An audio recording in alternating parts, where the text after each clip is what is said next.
Hello folks, sorry there was a bit of delay, not planned.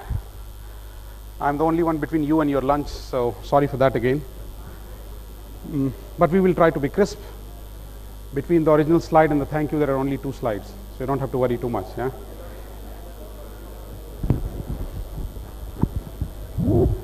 Better now?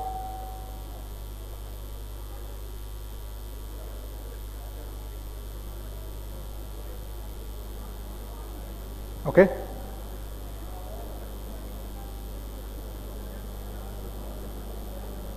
Hello? Can you hear me at the back?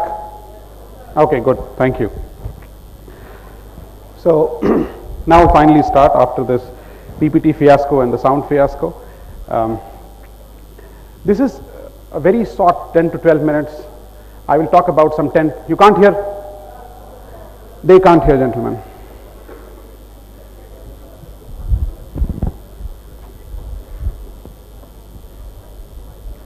Give me another one then. This is not working. This one? Is it better now? Ah, thank you. That's why entrepreneurship suffers a lot of problem in this country. Basic things not working at times. Okay, so again, coming to this point, this is a 12 minutes journey. I will try to cover around 10 things. I don't expect you to remember all of them. It's just not humanly possible to remember and act on any of these. But the main message that I want to give you here is that you need to unlearn. We need to unlearn a lot of things which we have gathered over a period of time, and that is the only way to move ahead. Yeah? Before we see that why we need to do this, we'll take a couple of examples from the nature itself. We all know this larva, before it becomes a butterfly, it has to crawl. It necessarily crawls, yeah? And just imagine if the butterflies were crawling, they will virtually be of no beauty sense. I mean, this whole thing will go down. Nature itself says that whatever you have learned so far, the crawling skill has to be let go and you have to learn to fly. We talk about human evolution and then we realize that, these hominid primates, great apes or whatever we call them, and they had this ability to jump across trees, move much faster and all that, but they could not understand. They were not bipedal like us. And over a couple of million years, now we have evolved into human and now we learn to walk, but what we forgot is how to jump across the trees. And this happens, this is natural. And that's what is the main message, that when we are unlearning, it's not something bad, it is not something you're going to miss something.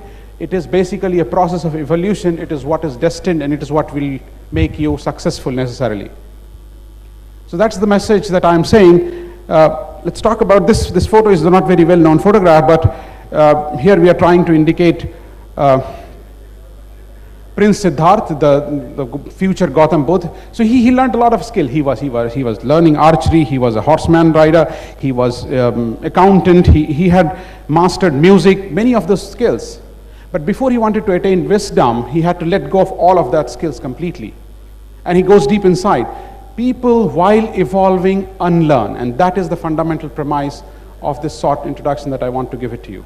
Yeah, this is natural, this is what is expected, and this is what we have to do. The problem is, in human, when we are leading one single life, it doesn't come naturally to us, so sometimes we have to remind ourselves that here we are to unlearn some of these things. So whatever has got you here, whatever got you inside the engineering college is not good enough to get you past the engineering college, and whatever is going you to pass the engineering college is not good enough to make you successful in your career, be it entrepreneurial or be it working in a product or a services setup or wherever you are going to go. So these things, whatever have got you here will not take you there. You will have to unlearn things, whatever have made you successful, and learn new things. I have been lucky enough to get educated from one of the premier institutes of technology institutes of India, IIT Kanpur. And when I went to, I used to work in a company named SAP. Most of you would have heard about this. I was there for many years. And then I realized that all of those skills, whatever I was learning in engineering, were of no use at all. I was trying to create a software which was dealing with the HR and payroll systems of multiple countries, extremely complex calculations, extremely complex scenarios, and none of those things will help me. I had to learn a lot of legal content of many countries. What happens when the taxation happens? A complete new learning. I had to leave software completely, and what I was eventually doing was reading thick documents. I had to virtually memorize the laws containing more than 6,000 pages if you stack it up, it will reach till here. So what I'm saying is, if we have to change, if we have to learn, if we have to come up, if we want to be successful, unlearning is the process. Whatever has got me to a certain point is not good enough to take me to the next point. So this is my premise of why, and now I will move on and give you examples of how you can do it when you take up the next steps in your career. Yes?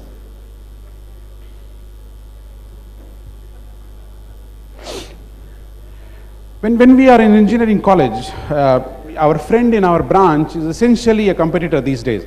Most of the colleges have moved on, setups have moved on to what you call comparative relative scoring and all that. So if your friend is going to get less marks than you have a good chance of getting an A. Competition is the hallmark of studies. That's what typically happens when you are doing a bachelor's degree or a master's degree. The moment you move to a corporate or an entrepreneurial setup, you can Google anything. Every time is like an open book exam, all the time. Only thing is, you have to ask, you have to seek, you have to collaborate. Competition goes out of the window, collaboration is in. You are supposed to ask your team members. There is no one who better to support you than your boss, your manager, your colleagues, your friends, your juniors, anyone. You have to depend on all of them. Competition is not relevant anymore. Collaboration is. And there is a big change. You are not prepared for that change. There is no course in your final year which tells you that, okay guys, now no more competition, it's only collaboration. This is not there. But you have to understand this. This is like your project work, only changes that not only you are doing project work with 4 or 5 of you, but the whole company that you have joined, the whole setup that you have joined, are trying to do a project together. When we are in the initial stages of formative stages of our career, when you are studying and all that stuff, we focus on the assignment. We focus on what is going to come next. We never look at how this fits into the big picture. I never did. And I never realized also that it's something important. But what corporate told me, and has what I have understood and what works, is that, do you understand the big picture? Are you asking that question to yourself? Are you asking that what the small piece that I'm doing, how it fits into the overall big picture, what is the solution that is going to come out? It is not like a single question of a mechanics that you are trying to solve in the exam time. It is that if I solve this, if I fit this puzzle, what will be solved further? Will I be able to, using this technology, this methodology, will be able to send a Mars rover to Mars, and who can do further expedition? So you have to understand that big picture, and that is again a change that you will have to. Yes, I'm not saying that tasks are not important, but tasks are not the only important things, the big picture is. Simplicity versus complexity. This is very usual. I mean, I have suffered from this. I used to be very proud of myself when I wrote code which was like, what others could do it in 4 weeks, I could do it in 3 days, in 1/4 the line of size, and I tried to cover many more scenarios than what they did, and I was very proud of that myself. This was useless, because what I was trying to code is that last 5 or 10% of the scenarios, which got rarely used. It took a lot of energy, it took a lot of maintenance effort, and none of them is eventually useful. So if any one of us want to choose between complexity and simplicity, remember the 90-10 rule. Only 90% of the time, 10% of your code is going to be used. So when you create volume, and then there are many product companies who are creating volumes here, many setup, and what they have realized once they have done some analysis is that it's not working out. A lot of things that they have generated are rarely being used, rarely getting used. So this is something which needs to be understood, that if I have a choice, I'll go for simplicity. Even if I'm going to set up a startup, even if I'm going to be entrepreneurial, let me not cover the whole gamut of scenarios. Let's concentrate on simplicity. That is what understood. That is what gets understood fast, gets sold fast. This is very interesting. This is a new thing, content versus the user experience. Content is complex. You have to do a lot of things there, and it takes time, it takes effort, and you think you have built something great, but what happens is when you are trying to give it to someone, That person is not able to use it because trying to implement that solution itself is complex. The way the users are doing it is complex, and then they don't see the value of it. So whenever you're trying to do something, if you're joining an organization or trying to set up your own organization, remember the thing that you have to focus on is user experience bit of it and not so much on content. I'm not saying content is not important, that is, but also give at least equal importance or slightly more importance to how the user is going to feel.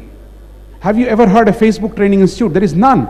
And that's why it is so popular, more than 1 billion people using it, because it is so easy to use that unlike many other big softwares which need multiple weeks of trainings and all that, Facebook does not need any training.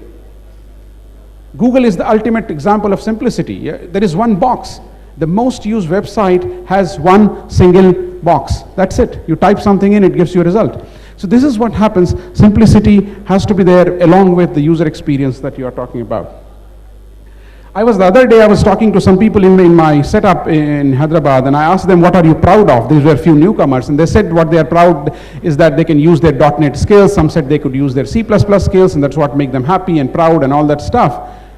But organization does not value you because of your pure technical skills. What they value you is for being a problem solver. Everyone, every senior person, everyone in their heart wants to kind of delegate some of their problems to someone, and if you emerge as a problem solver, you have a much bigger chance of a success than being a pure skill champion saying that I know A, B, C, D, E. That does not work. You have to think about a problem, you try to solve it, and even if you are not solving it completely, that's good enough. Your organization still loves you, and your startup or whatever still is much more beneficial.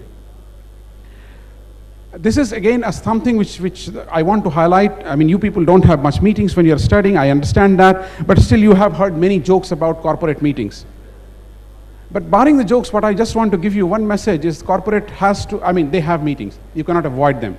So it's better to prepare. Each meeting is a negotiation. Every time when you're entering to meeting your boss, meeting your colleague, there is some kind of negotiation happening. You are wanting to understand what he wants from me and what I need to give and what is my next plan. If you don't prepare for meetings, trust me, it is a lot of challenges that you are going to face. This is very difficult to understand for you right now, but I want to give the message. Yeah. Usual thing, when the college recruiters come, they give you the salary letters, and then the parties begin in the respective hostels and all that. And the person who is supposed to give the biggest party is the person who got the highest salary and all that. And we think that money is the right thing to be chased. But if you start chasing money after some time, not only it becomes boring, but money stops chasing you. So it's always better to chase money, chase career. It takes a bit of focus. You have to continue in certain setup. It's possible to leave a company after 1.5 years and then go again, take a 20-25% jump, move again. But then what you're doing is essentially you're killing your career at times. Yes, you have to find your right fit. I'm not denying that. But chase should be for the career and not for the money. And when you're talking about career, let it be clear that it's a marathon. Careers are not made in 2 years or 1.5 years or 3 years. You can't say that that guy has moved there. Careers are made over a decade plus, couple of decades and all that stuff. That's what happens. So think on those lines. That is what is important. I have experienced these things. I have realized that by staying longer in a company, in a product setup, what kind of value it has been added to me, what kind of value I can give it to others, what kind of confidence that I bring to the table, and basically those are the values which is benefiting somebody else. And then if I have done it like a marathon, if I have achieved some career, money does follow. This is one message that I would like to give. Again, it is extremely typical, and I have seen this even now, even the latest crop of people that are joining our organization. What I have seen is that they prefer technology discussions rather than responsibility discussions. This is a very easy trap to do. My idea will be to still, if you are in a team organization, whenever you are having discussion with your manager, whenever you are knocking off don't worry about the money part. Don't worry about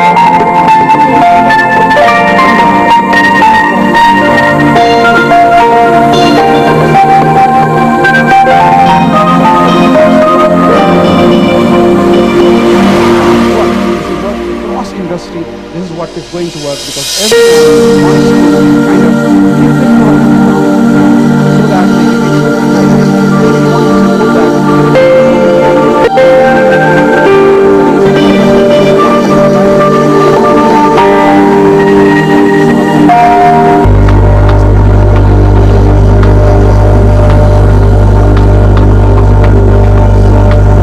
prey to this. I have seen problems happening in very early stages of career, organization throwing out people because of these things. So I'd just like to say that, not related to anything that you have done so far, but don't fall into the trap of somebody telling you that this is the forged medical bills and so it and you will be able to save taxes, and this is the forged rental scheme and then you will be able to save taxes. Don't do that. Yes, there's a bit of money, I'm not denying that, and you feel very strange. Till college, nobody bothered you about taxation, and stealing was fun, but now it is not. It is not. So this is just a simple message, does not relate to anything that you have seen so far, but just want to say that these are some of the things. I have number 10, there could be more. That's not important. What is important is that there are few things which we need to unlearn, which we have to let go, which we have to forget. We have to create that space where something can be done additional. There is this Hindi word or Sanskrit word called patrata. It's like vessel, shape of a vessel. If you put it reverse, you can't fill it up with anything. And if you put it up straight, and even if it is filled up, you can't fill anything more. Unless otherwise you empty this, it is not possible to fill it up with new knowledge. It is important to let yourself be vacant, let yourself unlearn things so that you can fill it up with new learnings, relearnings, and which will make you successful. Thank you guys, and thank you for time.